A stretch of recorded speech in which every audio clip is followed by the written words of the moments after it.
Dokta, unapozidi kujiuliza maswali ndio unazidi kuchelewa. Ni kitendo cha dakika moja tu. Karibu sana.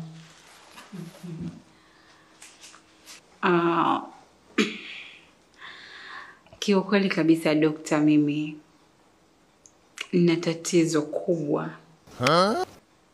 Tatizo langu ni kubwa ambalo linanisumbua kwa muda mrefu. Huwaga najaribu lakini sipati kutatulika na hilo tatizo. Linajirudia mara kwa mara.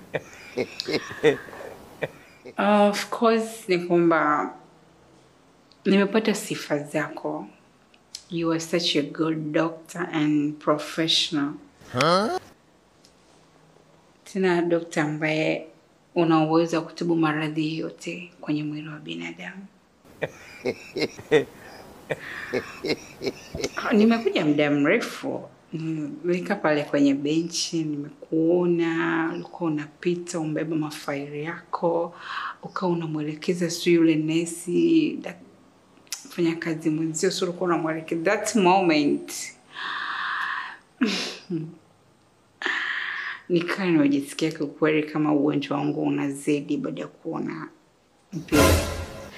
Na nilijipa tu imani nikijua kabisa kwamba wewe ndio unaweza kunitatulia tatizo langu. Sawa, haina tatizo. Na mimi niko hapa kwa ajili yenu. Mimi nafikiri tungeenda kwenye point. Uniambie nini kinakusumbua. Come on, doctor.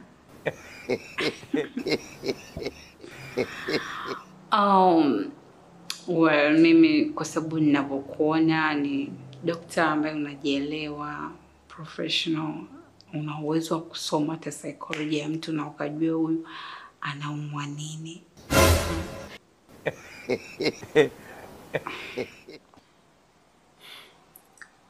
Mimi nimeshakuelewa una shida gani.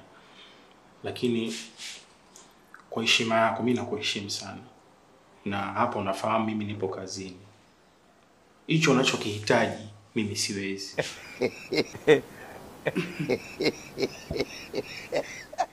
Kwa hiyo dokta, unadhani mimi nimekuja hapa sijui kwamba wewe labda uko ofisini na una majukumu?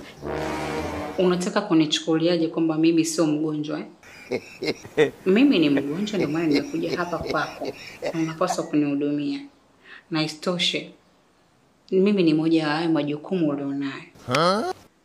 Naondokaje sasa? Nakuheshimu sana. Na hili ni eneo langu la kazi. Kuna wagonjwa wengine wananisubiri huko. Naomba utoke nje.